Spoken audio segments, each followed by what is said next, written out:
Olá a todos, é uma imensa felicidade estar com vocês para estudar, para refletir sobre a doutrina espírita e a história do movimento espírita, especialmente sobre os temas tratados no livro O Legado de Allan Kardec. Na introdução da obra A Gênese, os Milagres e as Predições segundo o Espiritismo, Allan Kardec afirma o seguinte: o Livro dos Espíritos somente tem visto sua credibilidade consolidar-se porque ele, o Livro dos Espíritos, é a expressão de um pensamento coletivo geral. O que quer dizer isso?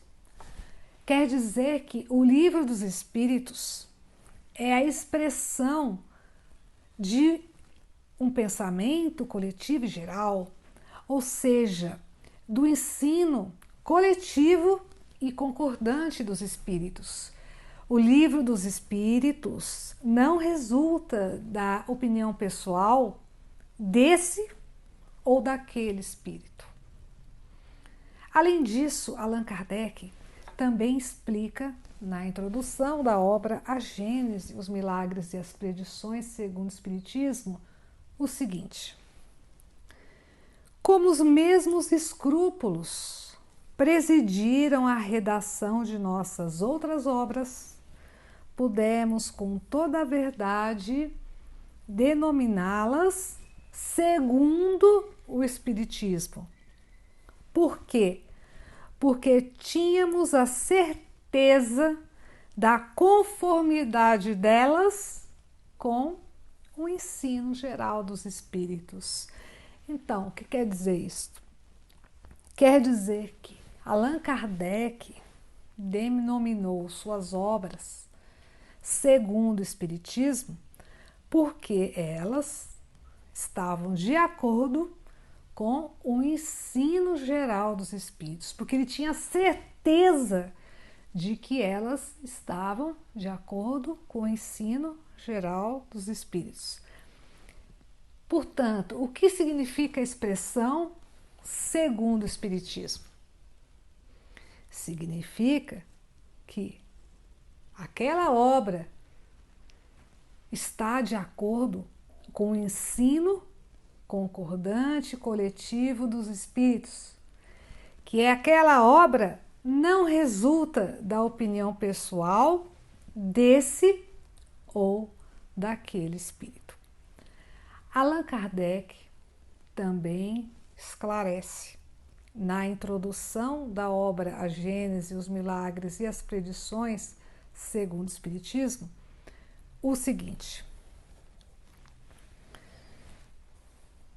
o mesmo ocorre com esta, né? Então, o mesmo ocorre com a Gênese, os Milagres e as Predições segundo o Espiritismo, que por motivos semelhantes, ou seja, porque está de acordo com o ensino concordante e coletivo dos espíritos, podemos oferecer como o complemento das precedentes, com exceção, no entanto, de algumas teorias ainda hipotéticas, que tivemos o cuidado de indicar como tais, e que somente devem ser consideradas como opiniões pessoais até que sejam confirmadas ou refutadas, a fim de que não pese sobre a doutrina a responsabilidade por elas.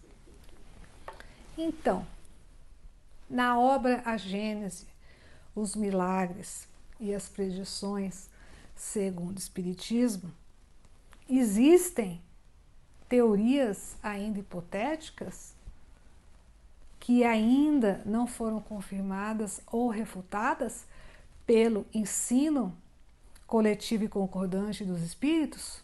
Sim, há teorias ainda hipotéticas no conteúdo da obra A Gênese, os Milagres e as Predições segundo o Espiritismo.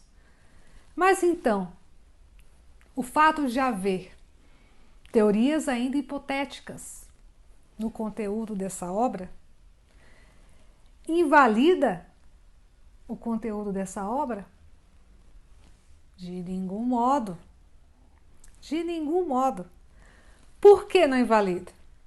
Porque Allan Kardec teve o cuidado de deixar claro quais são essas teorias ainda hipotéticas que se encontram no conteúdo da obra A Gênese, os Milagres e as Predições, segundo o Espiritismo.